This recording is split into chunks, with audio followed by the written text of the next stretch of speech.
Hi friends, welcome to Maha's kitchen. Maha's kitchen என்ன பார்க்க போகிறோன்னா சிறுதானிய சத்து மாவுங்க. நம்ம சிறுதானிய சத்து மாவு குழந்தைங்களுக்கு கொடுங்க, நல்லா சூப்பராக இருக்குங்க. இதில் வந்து நம்ம 25லேருந்து 26 பொருட்களை சேர்த்துருக்கோங்க. என்னென்ன பொருள் நம்ம சேர்த்துருக்கோன்னு நம்ம பார்க்கலாங்க, ஒன்று ஒன்றா பார்க்கலாம்.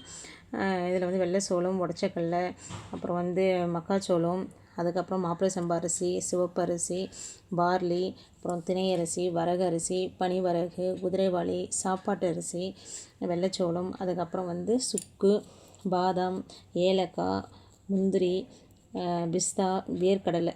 நம்ம வாசனைக்காக ஒரு சுக்கும் ஏலக்காவும் சேர்த்துருக்காங்க. மீதி அதுக்கப்புறம் கேழ்வரகுங்க.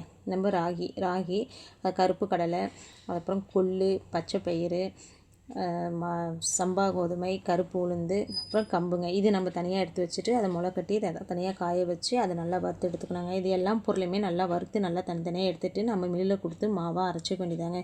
சூப்பராக இருக்குங்க. நீங்கள் ஒரு வாட்டி ட்ரை பண்ணி பாருங்கள், கண்டிப்பாக உங்களுக்கும் பிடிக்குங்க. நம்ம குழந்தைங்களுக்கு வந்து நல்லா காலையில் 2 ஸ்பூன் போட்டு கஞ்சி மாசி கொடுத்து அனுப்புங்க. சூப்பராக இருக்குங்க. அவங்களும் நல்லா குடிப்பாங்க. பாருங்கள் எப்படி இருக்குது பாருங்கள். இது அப்படியே கொடுக்க மாட்டாங்க, திரும்பவும் நம்ம நல்லா ஜலிச்சு நைஸாக எடுத்து உங்களுக்கு கொடுத்து அனுப்புவோங்க. நீங்கள் காலையில் பசங்களுக்கும் கொடுக்கலாம். ஈவினிங்கில் ஸ்கூல்லேருந்து வந்ததுக்கப்புறம் ஒரு டம்ளர் பால் எடுத்து அதில் கொஞ்சம் மிக்ஸ் பண்ணிவிட்டு 2 ஸ்பூன் போட்டு கலக்கி கொடுத்தா சூப்பராக இருக்கும், ஹெல்த்தியாகவும் இருக்குங்க.